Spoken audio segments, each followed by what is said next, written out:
Le Danemark, on l'a assez rapidement évoqué, même nous ici dans nos échanges, après les premiers matchs, comme une équipe qui pouvait vraiment aller assez loin. Qu'est-ce Mm. qui te restera de ce parcours? Parce que j'ai l'impression que finalement, sur les 11 joueurs, il y en a peut-être, je sais pas, 7 ou 8 sur lesquels on peut dire des choses. Tu vois, autant j'ai pas énormément à dire sur Striger Larsen, Vass, même Braithwaite, autant quasiment tous les autres, pour certains pans de leur jeu, leur activité, leur utilisation, j'en retirerai des choses et j'aurai des souvenirs quand je les verrai jouer dans quelques semaines à la reprise. Bah, c'est ça qui est intéressant. J'ai presque envie de dire qu'en fait, le Danemark est à cet Euro 2020 qui se déroule en 21, ce qu'a été, je pense, l'Italie en 2016. Même si l'Italie a toujours un très bon projet aujourd'hui, même s'il est différent. Mais dans le côté de l'équipe qu'on n'attendait pas forcément à ce niveau, qui s'est construite assez rapidement. Alors l'Italie, c'était éclair avec Conte, Conte qui avait pris l'équipe.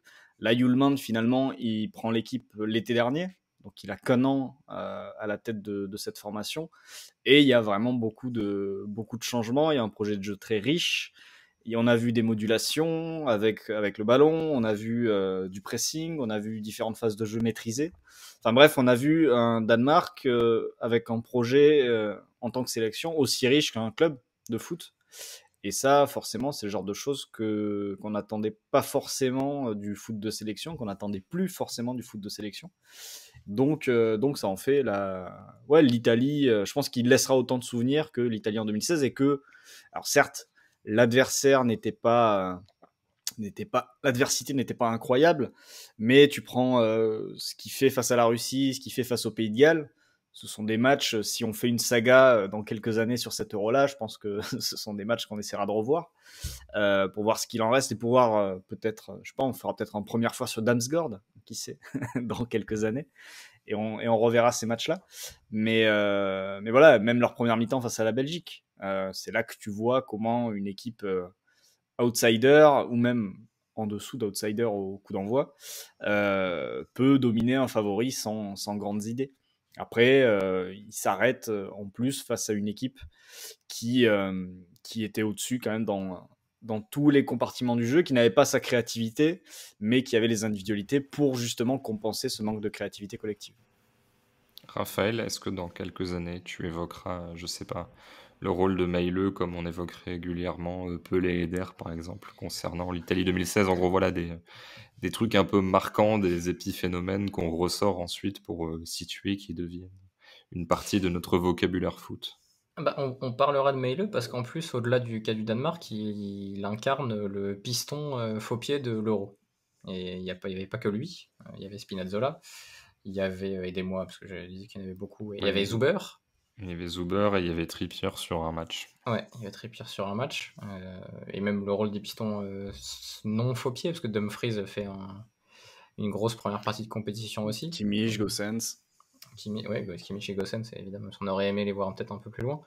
Mais voilà, Meileux, je pense que c'est le premier piston qui a été exceptionnel, parce qu'il me semble que dès le premier match, il est très très bon, même si le Danemark vit un drame et perd le match. Et derrière, dans la foulée, il enchaîne des matchs où il est très très créatif.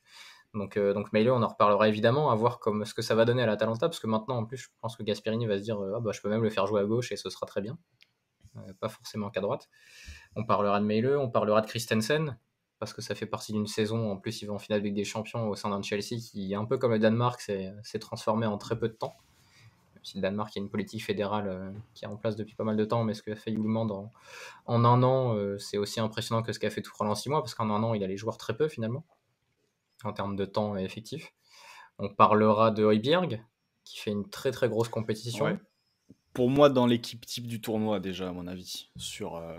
On en parlera dimanche quand on la fera, mais franchement, pour le coup, c'est un joueur. Alors, je vais pas dire que j'étais passé à côté, mais disons que c'était un joueur dont j'imaginais à peu près le profil. Et j'ai pas été déçu sur le profil. Enfin, c'est ce à quoi je m'attendais. Mais par contre, je l'imaginais pas à ce niveau. Du coup, les 6 matchs qu'il a joué là, je le trouve pas loin d'exceptionnel dans ce qu'il doit faire sur le terrain, avec en plus des projections, un pied qui peut permettre de faire des choses dans le dernier tiers de temps en temps. Donc ouais, lui, pour le coup, c'est franchement le joueur qui, à mon sens, a vraiment step up et a montré qu'il pouvait peut-être aller plus haut que là où il est, où aujourd'hui, Tottenham, c'est Ligue Europa.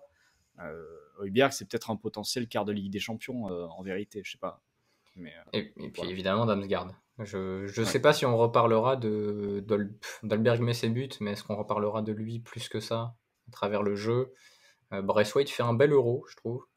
Fait pas l'Euro d'un mec qui était joueur de Toulouse, si tu veux. Fait un Euro. Son dernier match est pas top, mais il fait quand même un bel Euro, je trouve, en termes d'intelligence de jeu et de déplacement. Et puis Dalberg Poulsen. Poulsen, on en reparlera peut-être pas. J'espère qu'on en reparlera pas, parce qu'au final, il fait un Euro moyen.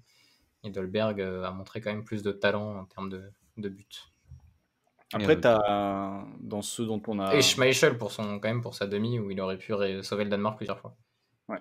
Après, dans ceux dont on n'a pas parlé, si ça se trouve, un mec comme Verstergaard va changer Oui. va peut-être changer disons, de dimension et peut-être de club, qui sait, derrière. D'image déjà, parce que je le voyais Oui, pas du tout aussi bon techniquement et Southampton lui demande pas. c'est ça, d'image déjà. Je sais même plus où il est aujourd'hui, Southampton. Ouais, donc c'est ça. Mais ouais, lui, pour le coup, c'est peut-être quelqu'un qui va voir sa carrière prendre un petit tournant sympa dans les mois qui viennent, peut-être, avec cet Euro. Et évidemment, oui, Damsgaard, ça me paraît évident. Je suis pas sûr qu'il reste longtemps à la Sampdoria. Est-ce que vous pouvez me donner, normalement, je l'ai mis sur Coparena, donc normalement vous devriez savoir, quelle est la particularité d'Højbjerg qui partage avec 3 autres joueurs les 5 grands championnats cette saison? Enfin, la saison écoulée, cette du coup. saison. Un truc sur le temps de jeu. Absolument, il fait partie des 4 joueurs de champ à avoir Qui ont disputé tout joué, non? tout joué. Alors, du coup, je dis les 5 championnats, c'est les 4 championnats à 38 journées. Je n'ai même pas vérifié s'il y avait Ouais. des Allemands. Mais oui, il a joué toutes les minutes, tout comme James Ward-Prowse, Thomas Souček et, je ne sais pas si c'est l'intrus, mais un joueur un petit peu, voilà, pas mésestimé, mais rarement évoqué dans cette émission, Bruno Ekolemanga, qui, voilà, je pense qu'il ne pensait pas être mentionné dans un épisode suivant une demi-finale d'Euro. Est-ce qu'il est content d'avoir joué tous les matchs de la saison? Bah justement, c'est ça qui me pose question. Je me suis dit, bon, dans une équipe qui n'a plus rien à jouer, on va faire tourner. En tout cas, ça l'a pas concerné lui. Mais voilà, c'est au-delà de la petite anecdote, vu que j'avais la stat, autant la donner. C'est d'autant plus impressionnant, je trouve, qu'on arrive sur une compétition avec quasiment pas de prépa, suivant une saison ultra condensée, où Tottenham a joué la Ligue Europa, où voilà, le calendrier était quand même assez fou avec une reprise tardive. Le mec a joué tous les matchs, il arrive à l'Euro et il est encore Mais il est pas sorti non plus d'ailleurs. Il est pas sorti non plus. C'est ce que j'étais en train de me poser comme question, mais je crois qu'il joue tout, hein, sur l'Euro. J'ai l'impression, en tout cas. J'ai pas souvenir de l'avoir vu remplacer en tout cas. Non, moi non plus. Par exemple, j'ai le souvenir de Norgard qui rentre, mais pas de Højbjerg qui sorte. Donc je pense qu'il a tout joué et il aurait pu marquer d'ailleurs plus de buts. Bah, dès le premier match, Ouais. avec le penalty raté. Sur l'Euro, il frappe de loin. Sur l'Euro, il fait 570 minutes. Donc oui, bah, c'est les 6 matchs plus les 30 minutes de prolongation. Donc il a tout joué, en effet. Bonnes vacances, Pierre-Émile. À noter qu'il était rentré dans un match face à Dortmund avec le Bayern à 17 ans, à l'époque en Mais 2013.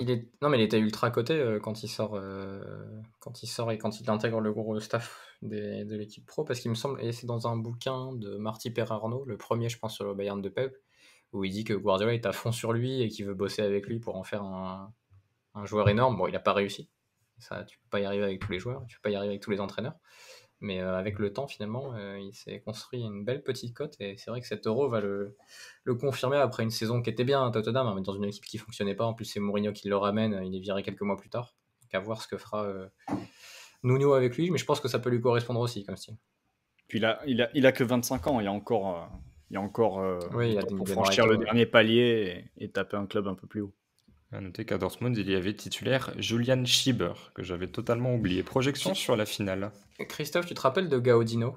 Oui, le milieu défensif. On avait même mis une compilation dans les cartons sur les cahiers du foot à l'époque, sur ses sorties de balles, etc. Ah, jeune joueur prometteur, je crois que maintenant il est en Suisse.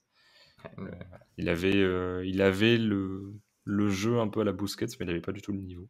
C'est le Caligari munichois. C'est ça. Oui. Ou le Sergi Santa. Il joue à Sandhausen en Allemagne aujourd'hui. D'accord. Il ne devait pas passer par la Suisse, genre peut-être Saint-Gall ou les Young Boys. En effet, il est passé aux Young Boys. Ouais, les Young Boys. Avant de partir Enfin non, il a fait Saint-Gall, il a fait les Young Boys après. Ah, je suis vraiment énorme.